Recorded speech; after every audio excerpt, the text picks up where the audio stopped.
Story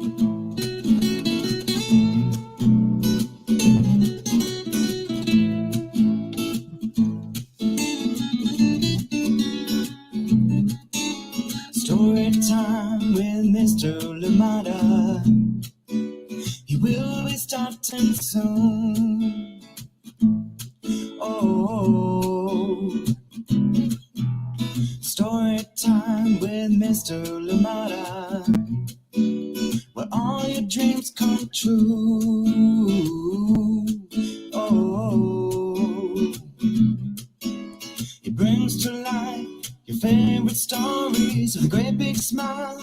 You won't live lonely, won't you start all the reading? I just can't wait to be hearing story time with Mr. Lamada.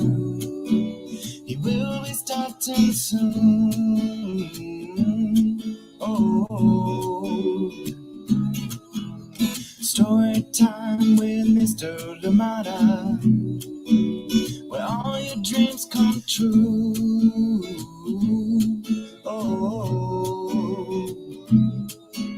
he brings to life your favorite stories with a great big smile. You won't live lonely, won't you start all the reading? I just can't wait to be hearing. Good morning, and welcome to Story Time. Thank you so much for joining me. Yes, indeed, happy Wednesday.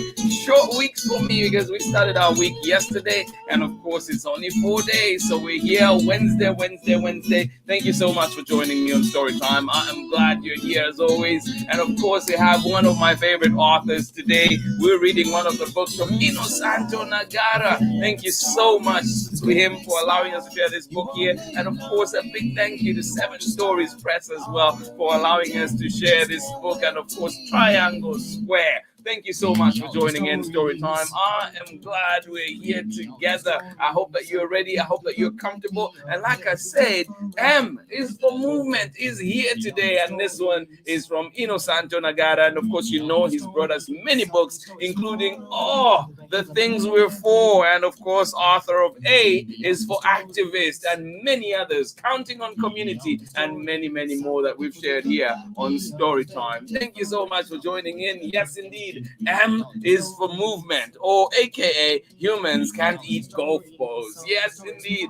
This one is a good one indeed. And remember that this week we're looking at books that encourage us and remind us to get together. And of course, that's the only way that we're going to be fighting against injustice. And of course, it is a process. It is an ongoing process looking at what we can do together. Thank you so much for joining in. I am glad you're here today on Storytime. Please, as always, let me know where you're joining in from and who is joining in with you. And of course, if you're joining us for the recording, please leave a message. Let us know you are here, so we'll definitely be able to say hi to you next time. Thank you so much for joining in Storytime.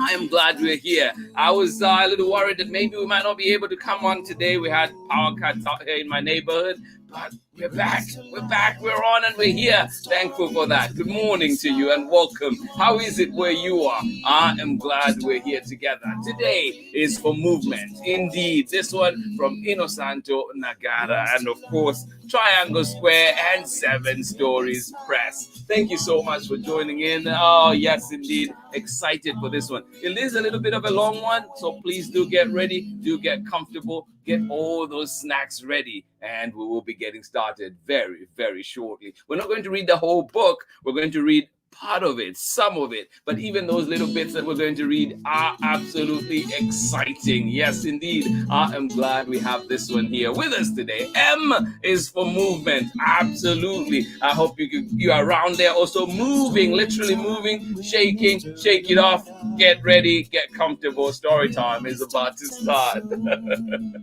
Good morning to you, Amanda. How are you doing today? Thank you so much for joining us. And of course, Sarah and Nathan out in Bright, Illinois. Well, I am glad you're here. I am glad it is nice and bright where you are. The day is just beginning to open up here in Oakland. It is still dark, but indeed ready for the day. Thank you for joining in and for sharing. And Nate, I hope you're continuing to get stronger and stronger every day. Thank you so much for joining in Story Time. I am glad you're here. Sarah, good morning to you one more time, and Amanda as well. Rocco, Clay, Chriselle, thank you so much for joining us from Long Beach, California. Thank you for being here. I am glad you're here for this one today. Good morning to you. How is everybody doing? How is it going where you are? Thank you so much for being here, everybody. Let us get ready for our story, and we will be reading M is for Movement. Get ready for this one. Join me on the other side of this as we will be continuing with our story. Yes, indeed, we're about to dive into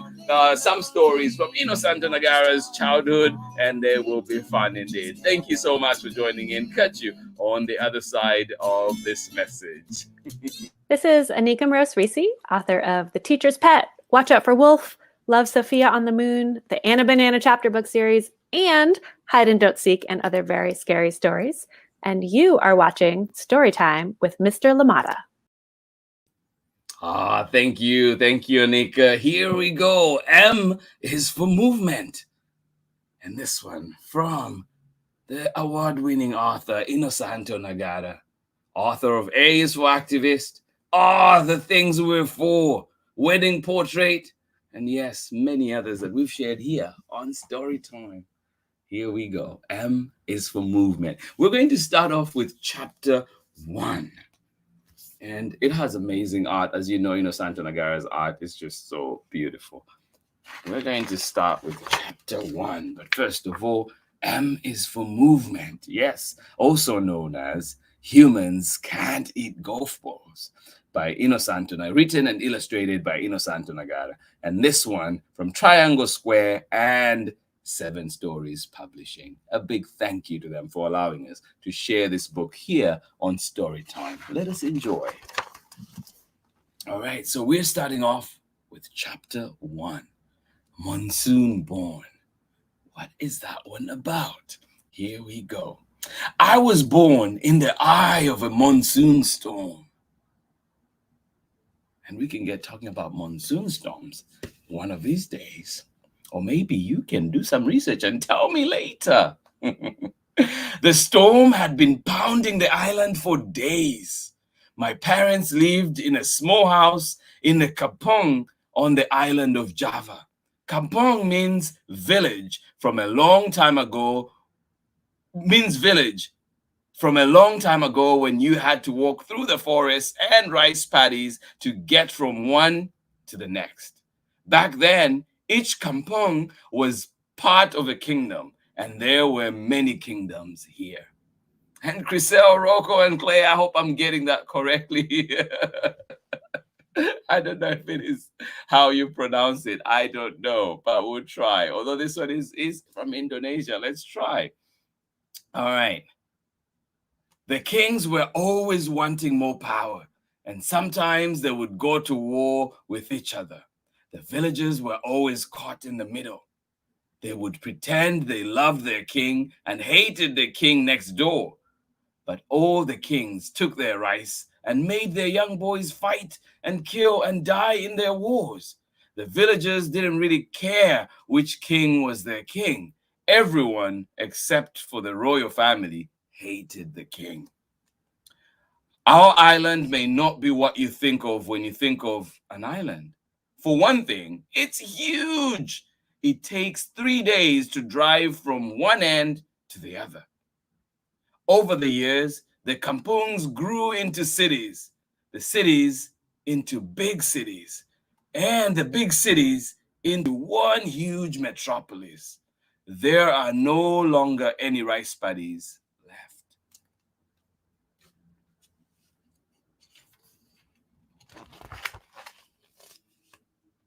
Around my kampung, there are no rice paddies left around my kampung.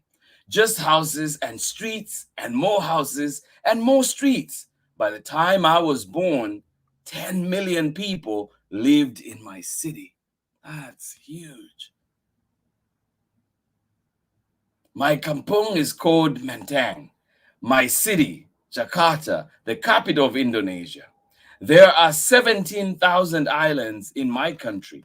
It is an island. It is a land of islands.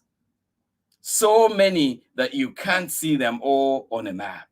There are even islands where real life dragons still live.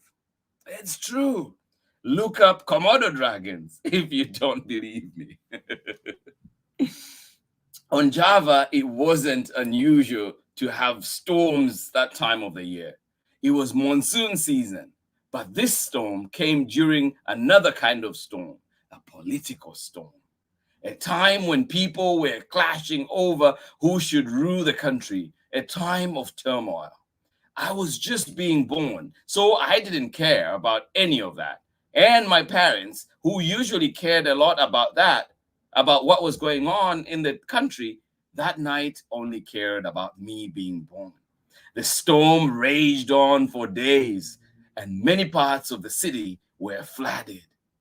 We were lucky that Menteng was on a bit of a hill, so our house was wet, but not underwater. Still, nobody could go anywhere. The water was rushing through our streets like a raging river. Our electricity had been out for days. So many parents lit a kerosene lamp for light. The wind was howling and whistling through the windows. The lamp was flickering like it was going to go out any moment. Flashes of lightning lit up the sky, followed always immediately by deep rumbling thunder.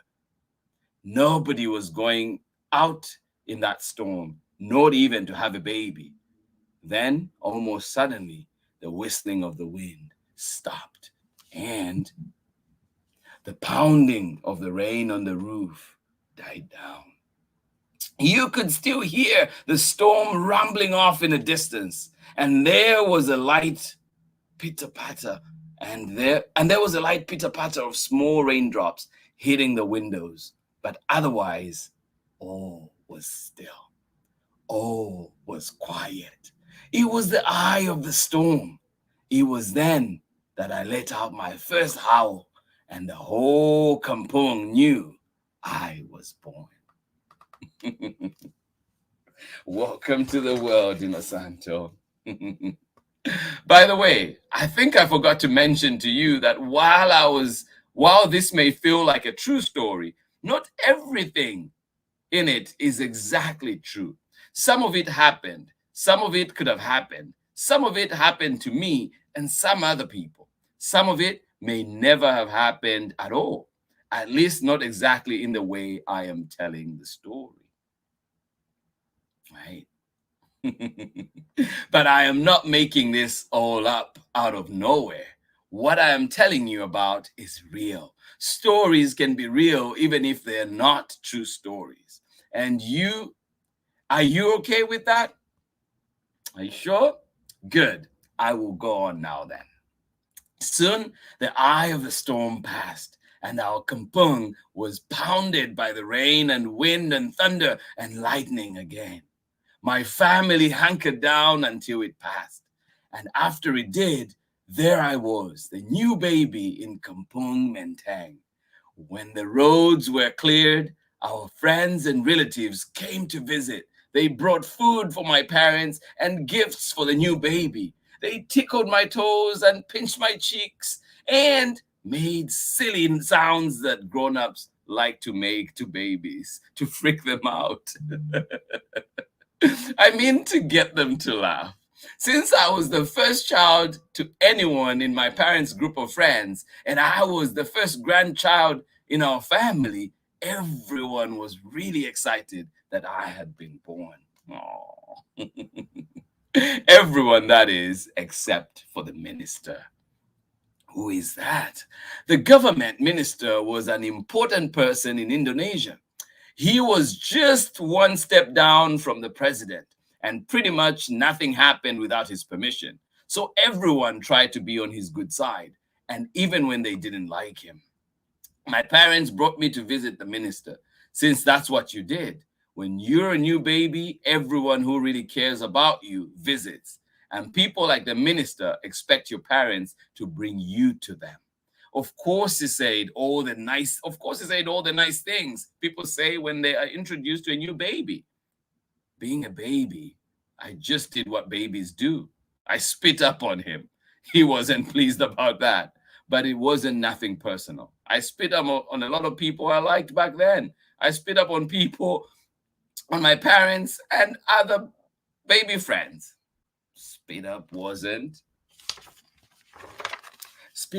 even the grossest thing that people had to deal with when taking care of me as a baby. Fortunately for everyone, I wasn't a baby forever. I eventually learned how to toddle, then to walk. Then I went to preschool and then kindergarten. In Indonesia, kindergarten is called grade 0. Pre-kindergarten was little 0 and kindergarten was big 0. Then first grade, then second grade, then third grade. Somewhere between first grade and third grade is when I figured out I had a superpower. What is it? I didn't really see it that way at the time, but that's how I see it now. Tell us more. To start with, my family was different because my parents were born on the exact same day, but on opposite sides of the earth. The earth is 24,000 miles all the way around. My dad was born almost exactly halfway across the world from where my mom was born. Of course, I am not the only kid with parents who come from halfway around the world from each other. And even people who grow up across the street from each other can be very different. But when I was a kid, having parents who were so different from each other made me different. Being different sometimes made me feel special, which was good. Sometimes it made me feel I didn't fit in, which was awkward. I spent a lot of time trying to fit in. It also felt different because a lot of people knew who my father was. Wherever I went, people would say, "Oh, you're his kid." People knew who he was because he was a dissident. Who is a dissident? Well, that means that he didn't agree with the people in power. He said so. He registered his dissent. He wrote articles and books that told the truth about what some people in the government were doing. People like the minister, as I discovered later. Sometimes his books were banned, which means bookstores weren't allowed to sell them. And if you owned a copy, you had to throw it away, or you could get into trouble. Free speech was not a right. Oh, wow. What that meant for me was that if I did anything I wasn't supposed to do and people saw me, they would know who I was and they would tell my parents and I would get into trouble. Or worse, my parents would get in trouble. Having people you care about get in trouble because of something you did is even worse than getting in trouble yourself. I learned that the hard way. And what was that thing that he learned? Well, let's find out in the next chapter. Chapter 2, the Panzers. Let's find out what this one is about. My friend and I were just being curious. Our school was a long way from the house. It took about an hour to get there every day and another hour to get back. I had to get up at 5 in the morning to get to school before the bell rang at 6:50. Oh, yes. Yep. School started at 7 in the morning when I was a kid. Oh, wow. After school, I would just hang out until I got picked up, which was sometimes pretty late in the day since my parents were busy at work and traffic was always bad in Jakarta. After school, my school was right next to a university. And one day on the way to school, I saw a line of tanks surrounding the university. There were small tanks called Panzers. My mom explained to me that the Panzers were there because the university students had been holding protests against the government. And the army was trying to scare the students into not protesting. As a kid, I didn't pay much attention to what was going on in the grown-up world. And I wasn't really that sure what the protests were about. But I had seen graffiti on the street calling the minister a dog. Indonesians are usually very polite. Even when we disagree, calling someone a dog is really, really bad insult. Oh, wow. What had the minister done to deserve such a name? My friends and I thought the Panzers were pretty cool, though. My mom apparently did not. That afternoon after school, I was playing in the kindergarten yard with my friend Eris. We weren't in kinder anymore, but there was a cool jungle gym in the yard. It was a big round thing made of circles and with an open globe with a hole at the very top. It looked like a Star Wars Death Star. Back then, my head still fit through the smallest circle at the top, but it made me nervous because I was worried that one of these days my head would fit in but not come out. So I was very careful about making sure my head really did still fit going both ways. Besides us, the yard was empty because it was late in the afternoon and all the little kids had gone home. We were climbing on the Death Star when someone ran by yelling, "They are shooting at the university! They are shooting at the university!" Eris and I looked at each other. Neither of us had to say anything. We both knew what we had to do. We had to go and watch. No, it was a hot day and the sun was beating down on the asphalt as we jogged toward the university with our backpacks flapping on our backs. The streets were empty. We didn't want to miss anything, so we picked our pace. We came upon a poster lying in the middle of the street. On the poster was the image of the minister with the face of a dog and bloody fangs. Someone with big feet must have stepped on the poster, leaving a boot print that tore through it. I rolled it up and shoved it into my backpack. Then we kept going. Suddenly, I heard a loud honking from behind us. We turned around and speeding down the streets toward us, horn blaring, was my family's blue station wagon. My mom and my two uncles were in the car, and they were waving and yelling at us. When they pulled up, I could see my mom was upset. "Where do you think you're going? We were looking all over for you. Get in the car."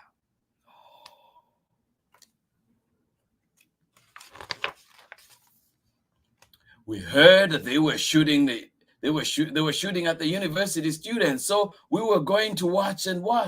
We're going to go and watch, I explained.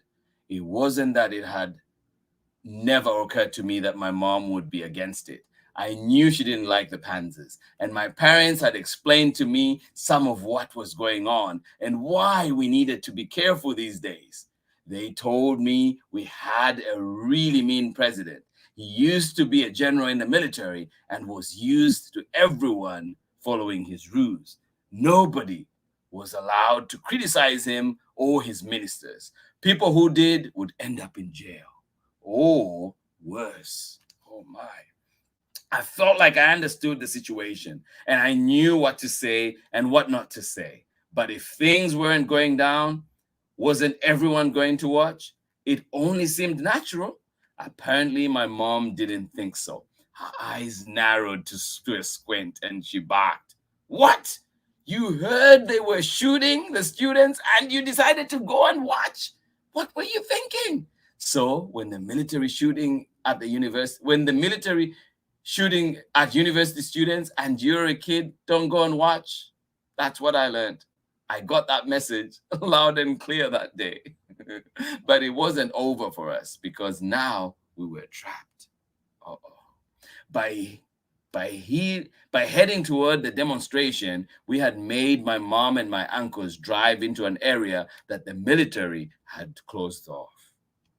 They were stopping all the cars and checking them for student demonstrators. The problem was one of my uncles was in the car with us, and he was a student. Oh no, he wasn't involved in this demonstration, but if the military saw him, they would think he was a demonstrator trying to escape. So the grown-ups decided it would be best if nobody saw him. As we approached the checkpoint, he got under a tarp in the back of the station wagon to hide. They let me and Aries hide under the tarp with him. It was totally like we were real secret agents. So we lay completely still. When we got to the checkpoint, my older uncle showed the soldiers his ID, and my mom showed her papers. They didn't ask my mom because they could tell she was a student. Suddenly, I heard one of the soldiers say, "Wait, let me see that yellow bag." Why was he talking about my school bag? Suddenly, it was like ice rain down my spine. It was my school bag that my mom was holding on her lap, and that poster was rolled up in it. Oh no. Clearly, the poster was not allowed. If they thought it was my mom's or my uncle's, they could get arrested and we would be in big trouble. Wow. I didn't know what to do. It was the worst feeling. I knew I had to keep completely quiet and hidden under the top, but I felt I was the only one who could explain the poster. Up until then, it had felt like we were playing a game, but now I was scared. I felt like I had a rock in my stomach. I heard my mom say, "It's just my kid's school bag." "Where's your kid?" the soldier asked. My mom had to think fast. We were just picking up the child, but couldn't get through because of all these blocked roads. "So you left your child?" "No." "What do you mean?"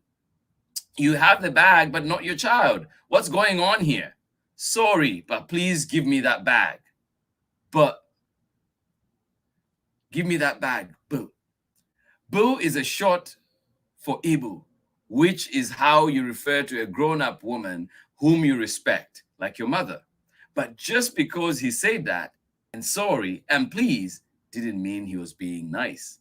In our culture, the more serious you are, the more polite you sound. I could tell he was getting angry. My mom, on the other hand, hadn't grown up in Indonesia. So she had a way of arguing with people that was very un-Indonesian. I knew she was about to say something like, what was he about to say? I knew she was about to say something like, "How dare you take my child's backpack?" She was always protecting me, but this was not going to end well. Then I heard my uncle laugh. Good, I thought, my uncle will smooth this over. "Very sorry, sir," he said. "A kid left the backpack in the car this morning. When he heard there was a demonstration, we decided to come in the back way, which clearly was a mistake, since now we're turned around and we're actually still trying to get to the school. Can you tell us the best way to get back to the school now? Between you and me, these university students are really messing things for us, for the rest of us, aren't they? What do they want anyway? How does making us go in circles to pick up our kids help the country, eh?" He chuckled again. The soldier grunted. "Who knows? Go get that kid. You have to go around. It's pretty late. That child is going to be crying." He was right about that. Once we were far away enough, my older uncle said, "You can come out now." I wiped my eyes and threw back the top. He was chiding my mom. "Next time, it would be better if you just give him the backpack." He was assuming my mother was just being stubborn with the soldier. "And have them find this," she said, sharply, pulling out the poster with the picture of the minister as a dog with bloody fangs. "Whoa," my uncles both gasped. "What's that doing in there? They would have arrested us all." All eyes were on me. I looked at my toes. My mom explained. "I noticed there was something sticking out of your bag as we were pulling up to the checkpoint. I knew immediately when I started to pull it out what it was." My uncle added, "If it was just us, we would probably sit in jail for a day, and they would let us go. If we acted sorry enough. But if they figured out who your dad was, they would use it against him. They would say that he was a ringleader, a shadow puppet master behind the protests. They could put him under house arrest, or worse." "Oh my, you really have to be more careful," my mom said, looking straight at me. We drove home in silence. And that's the end of chapter 2. There's so many more chapters in here that I would love to share, but we won't get into those today because of time. Thank you so much for joining me on Storytime today. I hope you enjoyed the first part of this story today. Yes, M is for movement. There's so much more that INNOSANTO NAGARA shares in here that I would love for you to find out. And one of the chapters that I would also encourage you to go to if you get this book is indeed this one, Bullies on Bikes. It is another good one that I would love to have shared today, but we will be getting to that another day, another time. So be sure that M is for movement. We'll be coming back to Storytime. A big thank you to INNOSANTO NAGARA, 7 Stories Press, and of course Triangle Square for allowing us to share this wonderful book right here on Storytime. I hope you enjoyed that story. Exciting indeed, and there's much more excitement in this book. So if you can, please find it where you find books. Ask for it at your local library. Hopefully they allow it there, because we know that a few of INNOSANTO NAGARA's books have been banned in certain states, but they are amazing, great lessons for all of us and great lessons for everybody indeed about what we can do. And one of those stories too is coming together in here. There's so much solidarity that is talked about, and I hope that you get a chance to read this book on your own, or indeed wait for a time when we will bring it back to Storytime. Many amazing stories in here. Thank you for being here on Storytime. I hope that you learned a thing or two about this wonderful, wonderful story. Thank you so much for joining in. And let us see again one more time who was with us on Storytime and enjoyed that story. Thank you indeed. It was incredible. Thank you. I am glad that we've met this wonderful book indeed. M is for movement. And trying to speak a bit of the language that he uses in here. And I know that languages are different, but I hope that those from that region, around the region, can help me out with pronunciation. It is beautiful indeed. Thank you.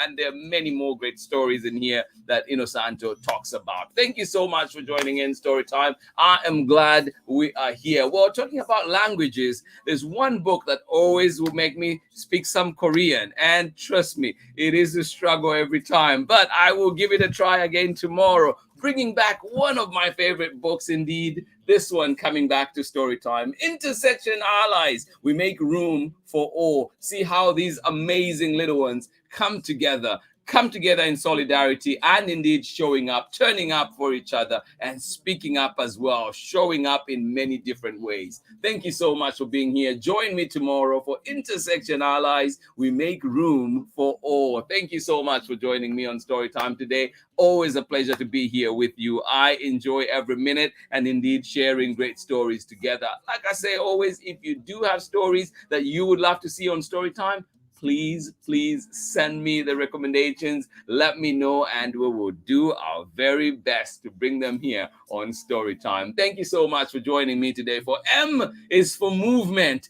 This one written and illustrated by INNOSANTO NAGARA. A beautiful book indeed, one that we will bring back very, very soon. But hopefully you can find it at your local libraries, or indeed where you find books. Amazing books, amazing author, yes indeed, and always speaks the truth. Thank you so much for joining in on Storytime. Absolutely appreciate you. And you know what the truth can do. Some people do not like it when it is told. Thank you so much for joining in Storytime. I am glad you're here, and I'm glad that you're able to enjoy that one with me. I hope that you have a wonderful rest of the day, a wonderful Wednesday, whatever you are doing today. Have a wonderful, wonderful time, and please continue feeling better. Wishing you health and wellness, and we will definitely see you on Storytime again tomorrow for another exciting episode. And of course, we will be reading Intersection Allies, one of my favorite books indeed. Join me for that one. Much love from me, and I will see you again tomorrow. Bye-bye. Read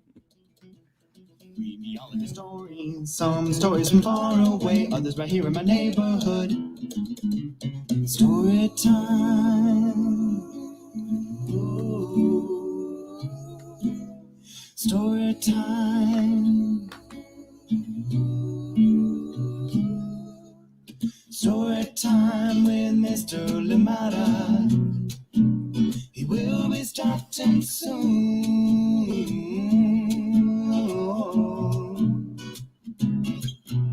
Story time with Mr. Lamada, where all your dreams come true.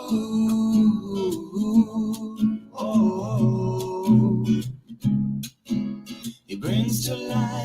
your favorite stories with a great big smile. You won't live lonely, won't you start all the reading? We just can't wait to be hearing.